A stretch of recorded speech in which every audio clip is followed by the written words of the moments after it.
So with us today we have Lannis Smith.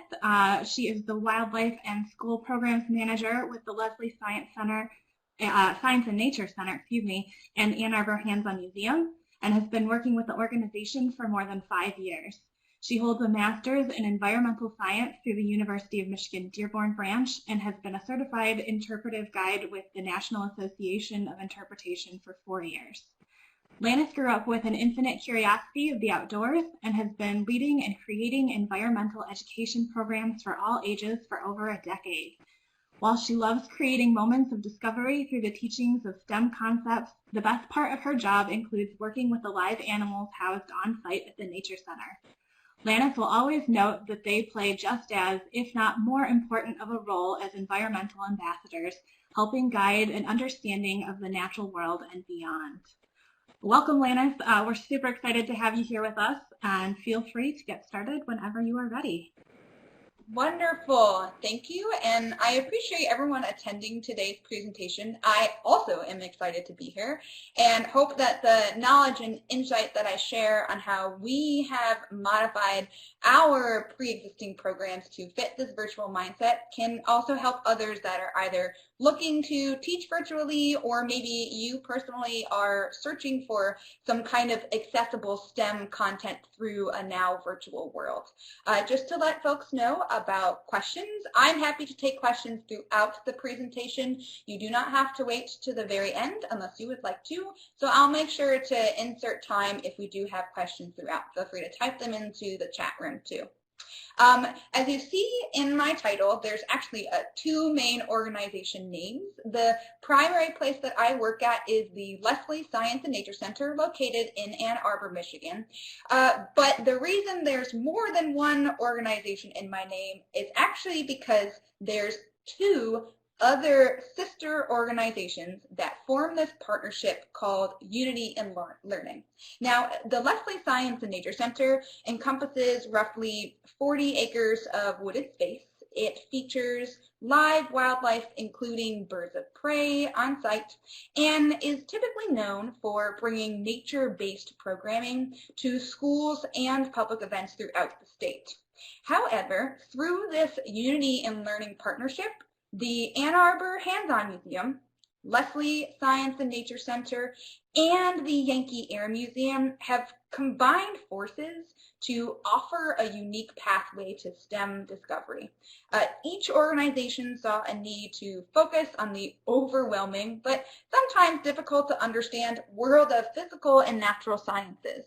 But by forming a coalition of directors, educators, managers, and volunteers, all passionate about creating moments of discovery for the STEM and natural world, we were able to expand and reach our goal of bringing this world of science, technology, engineering, and math to all and any audience. Most of our educational experiences come from a non-formal educational setting. However, most of our programs would revolve around doing in-classroom learning. And since we have three organizations all contributing to our educational resources, you can imagine the diversity of programming and concepts we teach. Now, on a typical day, we would place our educational programs into three categories. And to kind of give you a visual look on what they're about, that's what the pictures are shown here. I'll make sure to reference each when I talk about these program types. The three categories we list are outreach, field trips, and distance learning programs. Now, I say typical day because right now, in our current times, no day feels like a typical day. But to give you some insight on how our organization has had to change our educational mindset, we can look at how these three categories typically work. All of our educational programs we offer complement specific K-12 science standards, including NGSS, and we use these standards as a framework for instruction and learning. Outreaches are structured as a program where we typically visit you, whether it's bringing materials, experiments, and at times live animals to your classrooms or facilities. We then teach about a scientific concept of your choice, which could include about the forces of motion, scientific method, life cycle, the list goes on. We've traveled as far as Marquette, Michigan for our programs, and we can even customize these programs to fit a certain portion of your curriculum or interest that you wish for us to highlight. Field trips are just the opposite. Field trips, if you're looking at the images here, there's an example in the top right corner. One of our educators is actually taking a school group to visit our turkey vulture that lives on our site there too. But field trips would include groups of students or the public to visit either of the 3 sites, and then they would engage in a specific scientific concept based on the resources that are at that site. That could be tree ID in the woods at the Nature Center, or understanding magnetism with the exhibits at the Hands-On Museum, or an inside look at the history of flight by observing model planes at the Yankee Air Museum. But the final type, this is in the bottom right-hand corner. You can see one of our educators is holding some snakeskin underneath a document camera. This distance learning program mindset will actually be the most important program type we're going to talk about today, because thanks to having some previous experience with this kind of programming, our education department has been able to successfully implement other programs into a virtual framework. Distance learning is as it sounds, delivering a scheduled but live educational program through a video screen. This allows us to reach audiences we've never been able to interact with before. That includes classes that were unable to travel, after-school programs in different states, or even reading audiences internationally in Canada, Mexico, and even the Netherlands. Many of these programs also would include a kit of materials that are sent to the customer ahead of time, where they can then use those materials during the program to increase the engagement and interactive component during these live workshops. But you can imagine, even these kind of programs had to change. Our organization had to make the difficult decision to close all of our physical sites on Friday, March 13th, due to the rising threat of the COVID-19 pandemic. On that same day, we placed all of our part-time staff on temporary leave, which in all honesty is a decision that is still really hard to grasp to this day. Currently, here at the Nature Center specifically, we have only 2 essential workers, myself and our wildlife husbandry manager, that are even allowed to enter the Nature Center grounds. This is because we are deemed essential due to the fact that we are the primary caretakers of the live animals that are housed there, and therefore take turns coming in to make sure that we can still provide high quality care for all of what we describe as our wildlife coworkers. All other full-time staff have been diligently working from home, both trying to interpret short and long-term solutions on how to navigate the current environment. We also no longer have access to our distance learning studio, where the majority of our tech, cameras, speakers, and more would be housed for us to do these virtual programs. And much of our income in our framework has relied on the interaction with people. Even our name suggests a hands-on experience with the scientific world. But as the school year closed, that also meant the cancellation of over 100 scheduled classroom programs just with the Nature Center alone. All of our public programs, fairs, festivals, and into June have also been canceled, and now we are faced with the decision of how to frame our summer camp program. As all of these decisions pile up, we ask ourselves, how in the world do we go forward? But it's important to note, and I'll make sure I mention this throughout this presentation, that it's not just a matter of how our organization, goes forward, but also to pay attention to the audiences we can reach. And how can we still provide resources, information, and engaging programs in a completely virtual world to them? I am sure many of us that are attending this presentation have asked these questions ourselves, and it's sometimes hard to find an answer. But our education department has a very solution-oriented mindset, and they went straight to work on creating ways to make ourselves visible still in the world of STEM, only now through this virtual framework. Now, when we talk about creating a virtual framework, we're going to kind of get into the meat or heart of what it took to take these physical programs and put them into a video screen.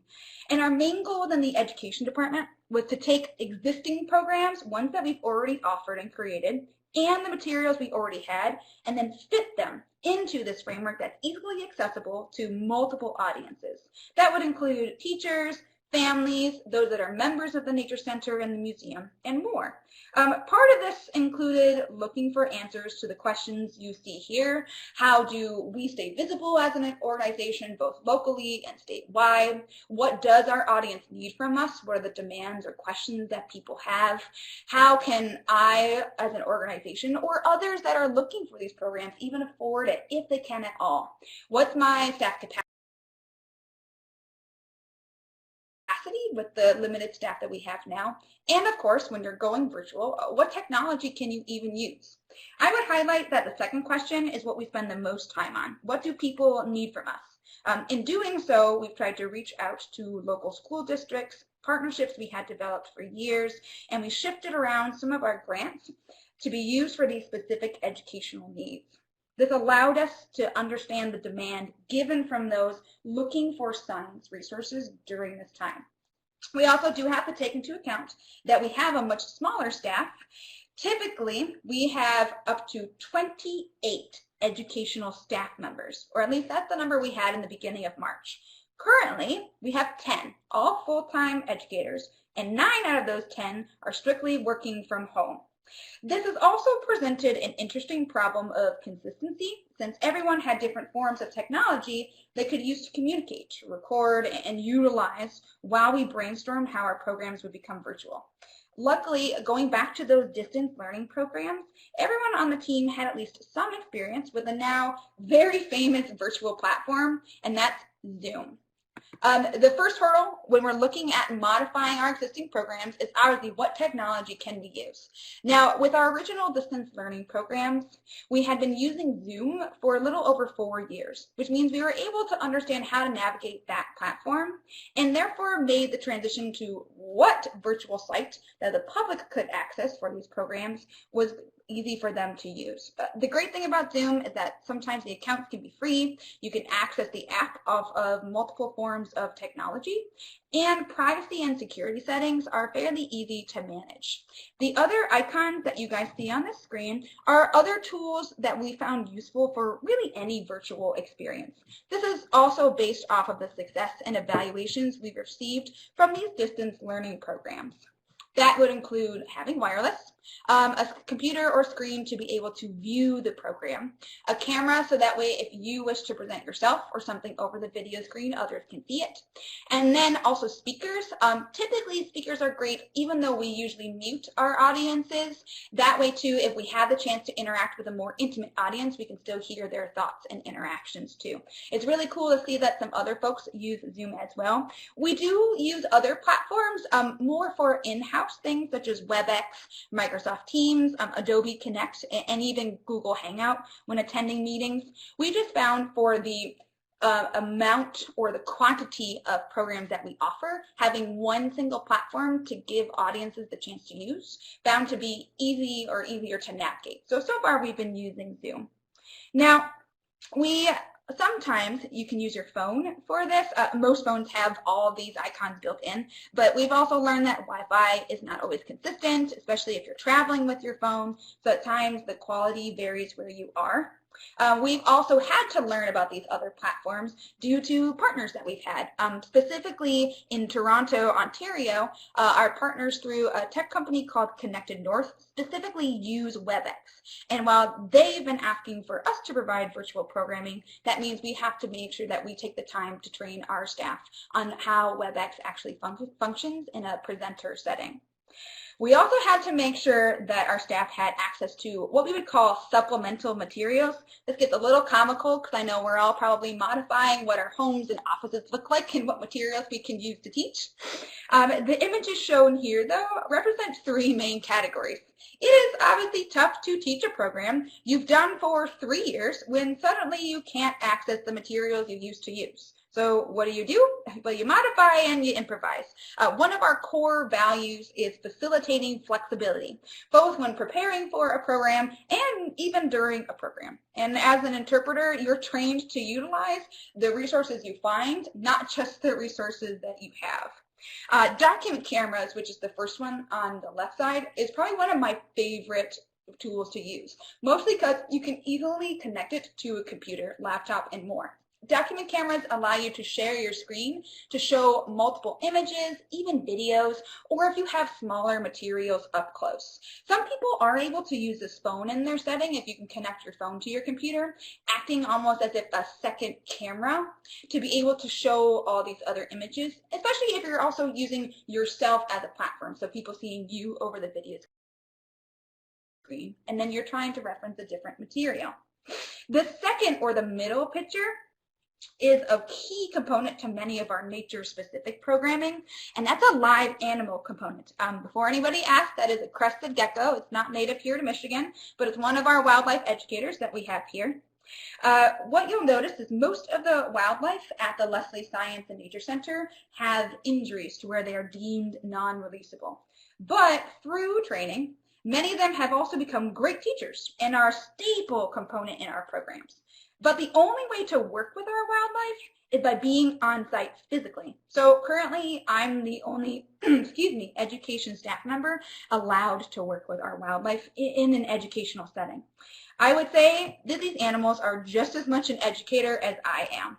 In fact, many audience members attend our programs not because of my expertise, but rather due to the experience of engaging with a live animal up close. So, since we know this experience is key for the takeaway component of our program, we thought to keep their presence as much as possible in these new virtual programs we create. The third image represents an at-home resource.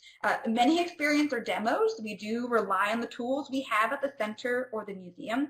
But however, to get creative, we've replaced many materials we use with now what we find in our kitchen pantries or our backyard. The image on the very right side is actually an activity we've done with students. We call it Habitat in a Jar, where we pick an animal. The insect figurine is the one that we used. We went out to our back porch. We collected the 4 essential resources needed to be found in a habitat, compared what other people were finding, and we're trying to see if different living things could be in that space, what resources are missing, etc., and then being able to share it beyond to look at different habitats around the world. This also kind of brings a personal touch, since many people still have access to these resources but may not know how to utilize them just by looking around for things at home. So it's kind of neat to get that at-home experience, since all of us are kind of in this together when it comes to the materials that we're looking to use.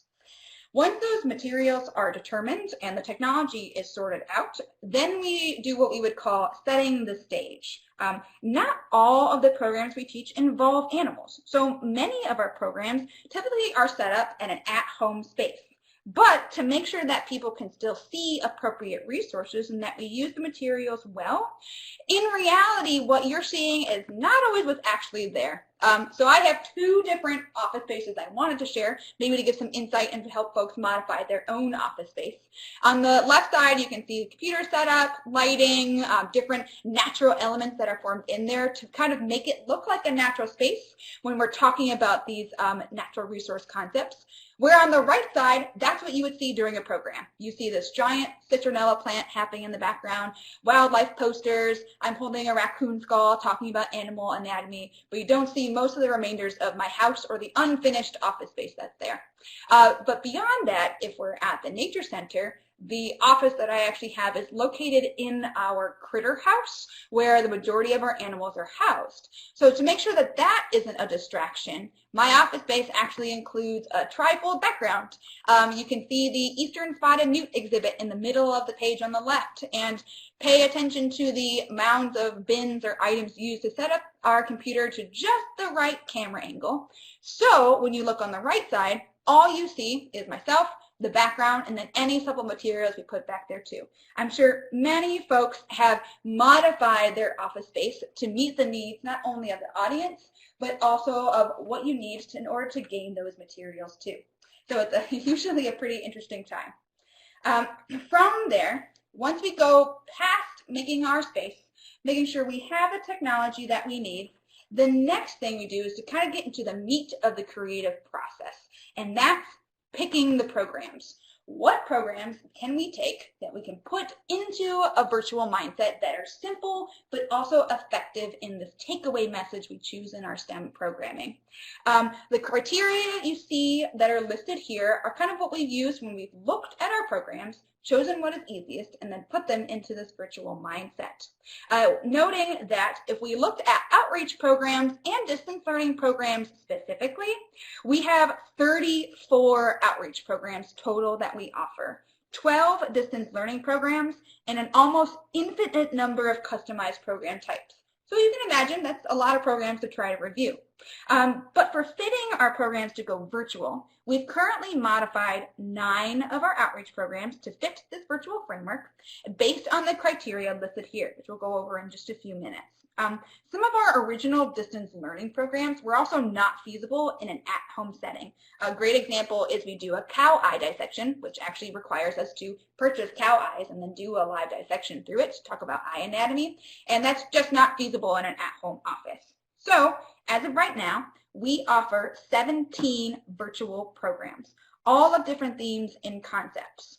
Now, the criteria that we used were as follows. Materials found at home. You can actually see a couple pictures of materials that we've used for fractions workshop that we've done with the construction paper that most people can find at home.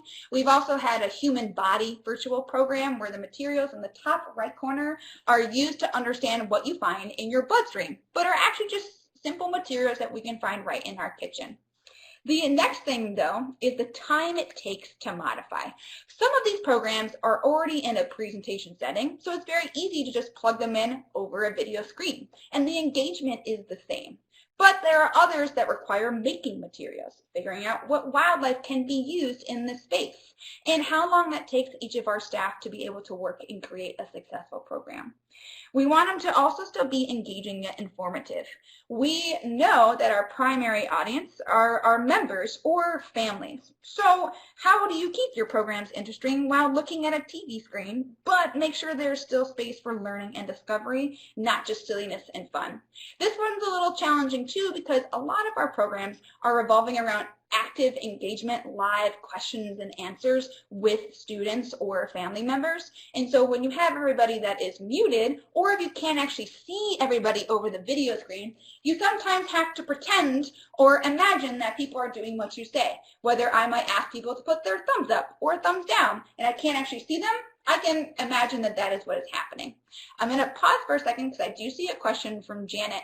We have someone that asked, have you tried to create a default virtual background that won't require a physical setup?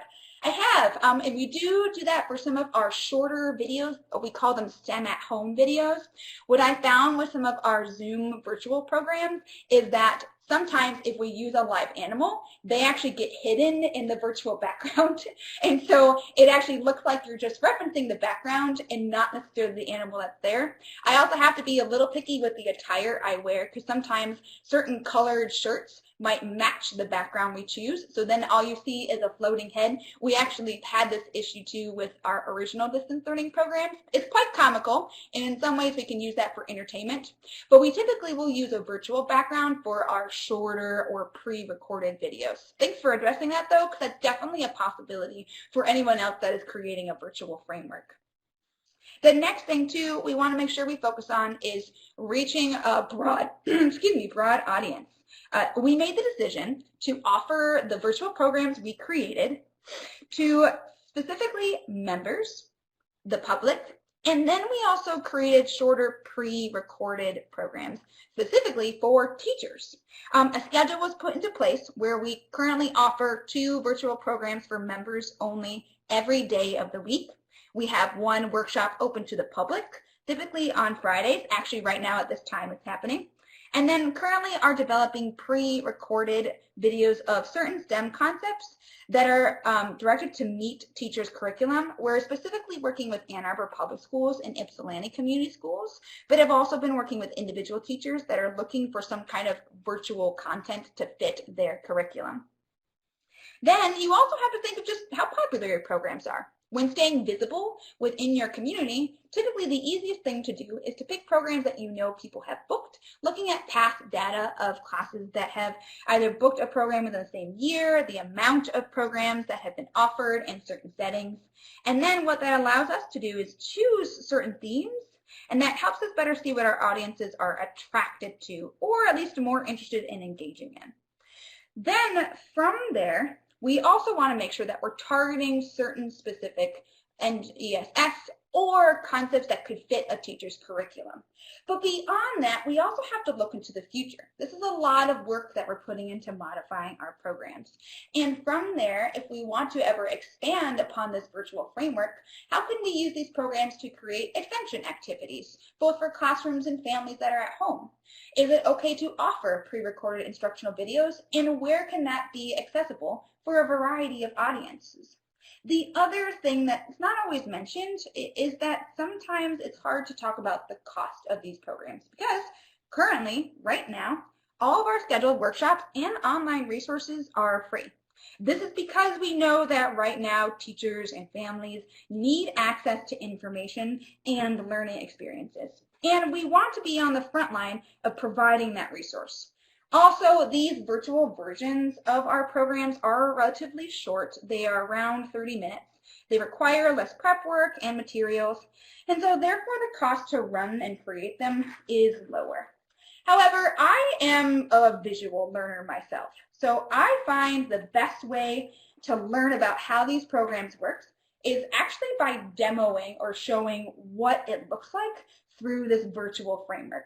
So what I'm going to do, and I may ask some of our producers to help us, is I'm going to attempt to share my screen. It worked the first time. And I want to give you a brief overview on one of our common programs that we've been able to develop for this too.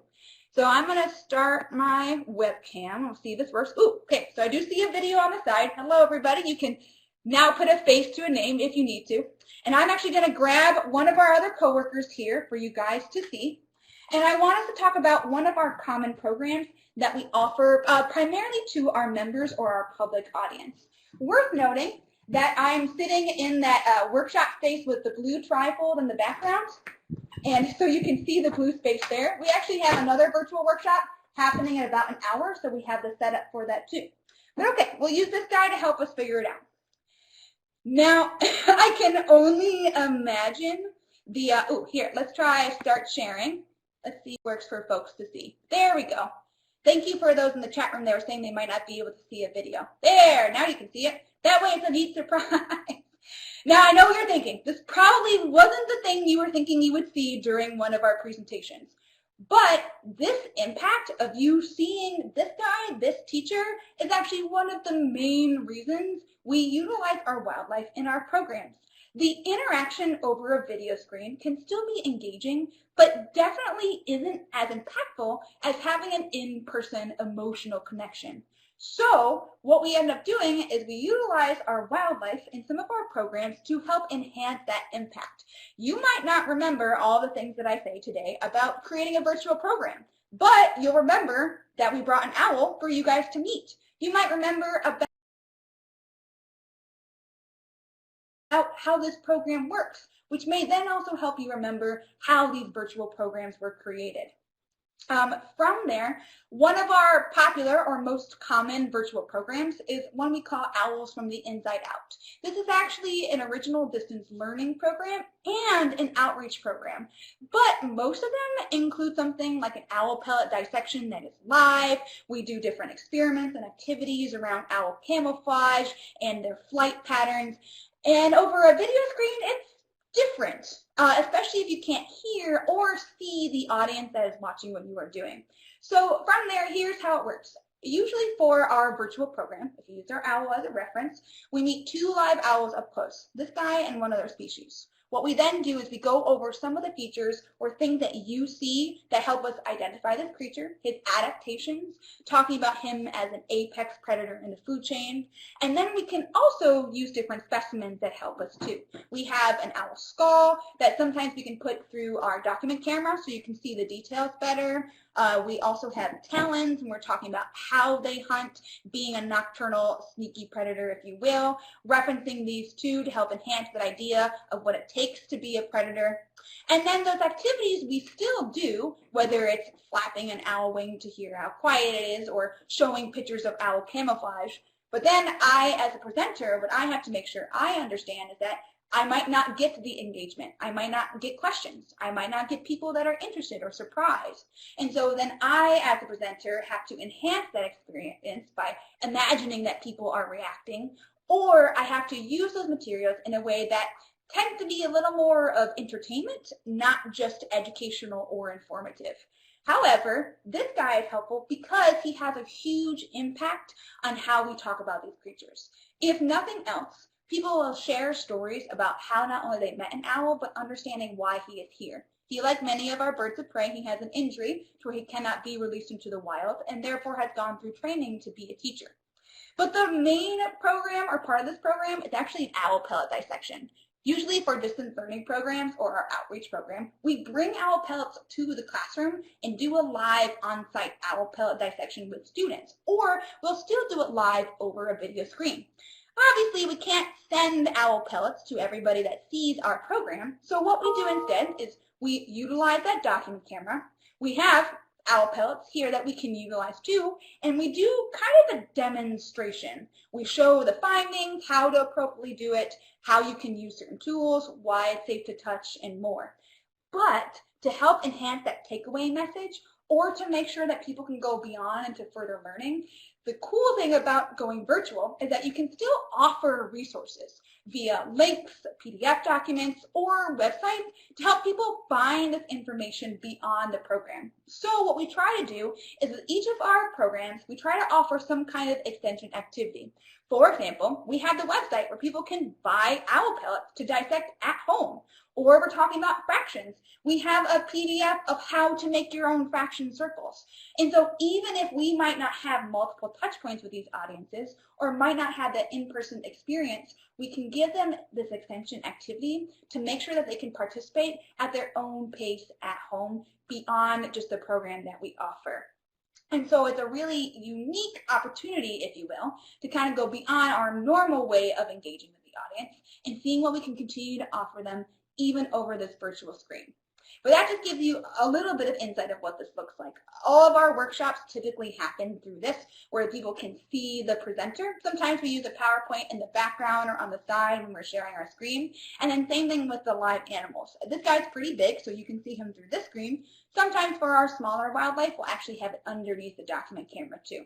What I'm going to do is I'm going to attempt to stop sharing the screen so we can move on to the rest of our PowerPoint. Feel free to ask any questions you have about the owls or our live animals too, if you wish, throughout our chat room. That gives kind of the main framework when we're making these programs. But there's a couple more things that we consider for sure. Probably the next and the final thing that we look at is making sure, oh, there we go, there's another picture of the owl you can see too, is looking at the audiences that we reach. And that's just because the audiences that we reach are not necessarily different, but they're just in a different environment. From there, when we test this modified program, what we try to do is reach the audiences that are listed here on our slide. For example, we have families at home, and this is probably the biggest demographic for the majority of our members, our families. Besides our programs, we've also taken to social media, like Facebook or Instagram, for these things we call unscheduled resources, where we create these short STEM at home demos, no more than 4 minutes long, or as a way for folks to try something at home. And we place them on these social media platforms. What this allows us to do is, again, offer these extension activities to our common area of programs so that if a family misses a scheduled virtual program, there are still experiences there for them to view and interact with at any time. We also have a YouTube channel. We put slightly longer pre-recorded videos that help introduce some of the concepts or activities that we will be following through these virtual programs, so that if people want to go beyond learning, beyond just watching the program, they can reference our YouTube channel at any time at all. From there too, we also look at members. We value our members. And from there, so many folks have stepped up to renew their membership early during this time. So, as a thank you to all of our members, we've continued to have this schedule of 2 members-only programs with a maximum of 50 participants every weekday. And we are using these 17 modified programs that we discussed earlier. That way, too, not only can we offer a new session every week, but also go back and review certain topics that people may wish to watch again or wish to review at any time. And then, of course, teachers. The things with teachers is we're constantly talking with teachers within Washtenaw County and beyond about bringing STEM resources that match their curriculum and students' needs and can also be easily sent home. Therefore, a landing page, which the link for it will also be at the very end of this presentation, has been created specifically for teacher resources. The image in the top right corner is also in a preview, if you will, of what you would do when you go to this landing page. All of our shorter videos from YouTube, any extension activities, documents that are hitting specific next generation science standards are all located on this landing page and can be accessed at any time. Of course, everyone has access to this landing page, and they can find scavenger hunts, coloring pages, or other documents to help them explore both the natural world and beyond. The virtual program workshop schedule is also on this landing page. So if members are curious about the upcoming themes or wanting to know when the public workshop happens, which is usually Friday mornings, they can always reference our website to be able to see that up close. Phew. Okay. Now, you'll notice that I've talked a lot about these in-class programs and putting them into a virtual program, these outreaches and these DLs. From there, I haven't really discussed anything around virtual field trip experiences, which is usually a big part of exploring, well, our natural world. And there's two main reasons for that. One is that the technology needed to conduct a live virtual field trip is just not something we have access to. While we can informally use our phones, the quality of that would be no match to our other live virtual programs. The other portion is staff capacity. We currently don't have the manpower to offer both virtual field trips, which are more time-consuming to do, and the current workshops or programs we have. While our future field trip programs won't be typical, there's that word again, anymore, we are relieved to know that the outdoors can still be considered a safe space for now. I did know if for folks that are looking for a screenshot of the owl, or I saw somebody was curious about him again, feel free to let me know. I can try to share my web screen at the very end of this too. I know I like to go through things pretty quickly, so I want to make sure that you guys still get that experience. Now, in this 2-month period of shifting and modifying, we've definitely learned a lot. And we know that one day we will be able to conduct some of our in-person programming. But we are very aware that virtual programs will be embedded in the main portion of our educational framework. And as the educational system shifts in how classes, schools, and events are structured, we must be malleable as well. So far, we've luckily learned a few small things on how we can continue to make that successful. For our virtual workshops, particularly for our member-only one, we've noticed a more intimate audience creates a better and more engaging experience. That's where we limit the participants to 50. That leaves us enough time to answer questions. You start to recognize returning members or new ones, whether it's their first time. And we also have to remember, though, that for many of these programs, these virtual workshops that we're offering, that this is school for many of those participants.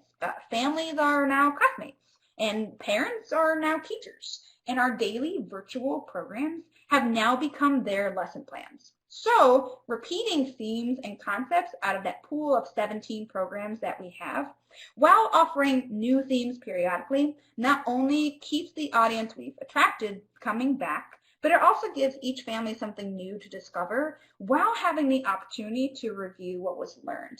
We've also heard from numerous families that attend our summer camps that if this is to continue, unscheduled resources that kids can do independently is in demand specifically for the summer. As stated, many families still work, even if it's from home, and they can't participate in the programs we offer with their children. So we're working on a slightly new framework specifically for the summer that would allow kids and families to access resources at any time while making them just as engaging as a live workshop. This is similar to what we've been offering on our landing page, but enhanced to fit more of a camp framework and not just educational programs. While we've also looked at other supplemental activities and trying to make pre-recorded videos, we also want to make sure these activities tailor to teachers for a specific curriculum that they are focusing on throughout this year and beyond. And we also have to pay attention that the language we use is key, not only in making sure people understand what is safe and healthy to do, but also making sure that we're using language that is age appropriate, that can be used at any setting, not just in the classroom or at home, and that we're making sure we're fitting the needs of those audience members. And we have all learned that whenever we use a virtual framework, that technology never works 100%. Going back to our core value of facilitating flexibility, sometimes we know that our computer will freeze, the sound doesn't always work, or things can get blurry. And we're always very appreciative of our audience members, knowing that sometimes technology doesn't always work in our favor. Now, while we found success in the solutions that we built, this is not the job we signed up for. And we must always check in with reality, knowing that while these virtual programs feel temporary, they are now engraved into our educational system and will stay on as a staple part of what we offer for educators and beyond. This also produces a mission shift. For while we continue to create moments of discovery, sparking curiosity now happens through virtual learning, not in-person hands-on experiences, at least with us not being physically there. Luckily, we are hopeful that with this new virtual framework and a desire to continue to seek the outdoor world, we can continue to play an essential part in helping all understand and learn to love the world of STEM, no matter what framework we use. Now, my last slide here is actually resources for you all to use if you continue to have questions about how our virtual programs are working and how we're continuing to use them for classrooms, families, and beyond. The first resource I want to make sure you guys have access to, and I can plug this link into the chat room if folks don't always have access to the slides, that's our landing page. This is the page that includes the videos we have on our YouTube channel, any documents, extension activities, coloring pages folks would like to use. We're calling it STEM at Home, and so that way we know that it might not always be in an at-home setting, but can be used in that too. My personal information is also on here if anybody has any questions about today's presentation. We also have the email address for our Education and Wildlife Director, who has kind of been leading the way for making all of this happen as well. His name is David Klipner. And then the two main organizations where we've been modifying these programs, that's both from the Leslie Science and Nature Center and the Ann Arbor Hands-On Museum. If there's anybody that wants specific information from the Yankee Ear Museum, I'm also happy to provide that into our chat room as well. So far, I don't see any specific questions in the chat room that I have. Mostly want to make sure that folks also have access to these resources and know that they can ask questions at any time. The one funny thing about working at home or with this virtual framework is that we can take the time to not work, but we always have access to technology, so it kind of always feels like we are working every single day. Do you see teachers using your resources? Ooh, that's a great question. Thank you for asking that. Funny enough, many of the resources we have are actually because teachers have asked us for them. Particularly a lot of our, what we call extension activities that relate to program themes. We made them based on what teachers had asked for with specific curriculum. For example, right now we've been asked to create programs specific around life cycles and understanding genetic traits. We've had teachers ask us about trying to create these pre-recorded field trips so kids can still get this outdoor experience. But particularly on the STEM at Home landing page, much of what you see is actually through collaborations with teachers within Ypsilanti Community Schools, Plymouth Canton Community Schools, and Ann Arbor Public Schools. So cool question. I'm hoping they're using them too, since many people have asked for them. I have another person that's asked, have you noticed engagement increasing and decreasing as the month has gone on and more organizations are creating virtual programs? Oh, that's a great question. So far, not too much, mostly because we're not quite sure how to collect that data. What I will say is that what we typically find when it comes to engagement is that since we're really focused on our members, these are people that already know who we are. There is probably an increase for those organizations that are seen on a national level where, yes, they're probably getting more engagement or their programs are being utilized more. Right now, we've been heavily focusing on getting the community within Washington County engaged with the hopes that we can use these virtual programs on a more statewide and potentially even national level. From there, though, I'd actually be curious, particularly with social media, from there, if it's possible to track how often not only people watch your page, but if it's compared to other organizations too. That's something about technology that I definitely don't know much about too. I'll see if I can put the link up to the landing page in the chat here for sure. And it looks like we have one more question. This will be our final question. Have you noticed repeat viewers during your programs? Are you having more new people show up? For the members only programs, we're definitely getting a lot of repeats. And this is mostly because we're seeing a lot of people repeating either new programs we have or probably their favorite program that they haven't seen in a while. However, for our public workshops, we've noticed that about 80% of the participants are new. And this is just through looking at the registration list. What that tells us is that by being able to offer this public resource, we know that we can start to hit both new audiences that are really just looking for something that is not only entertaining, but that can keep up to help folks learn about the world of science. Those are great questions, Jesse. Thank you for asking those. I'm going to plug this into the chat room. This is the landing page link that somebody asked for. If for some reason it doesn't work, you're welcome to contact me directly. From there, I'm going to make sure I say my thank yous for folks that have attended this presentation. I hope not only that you enjoy the resources that we offered, but it gave folks some insight into how even you can create different virtual programs or putting things you do into a virtual framework.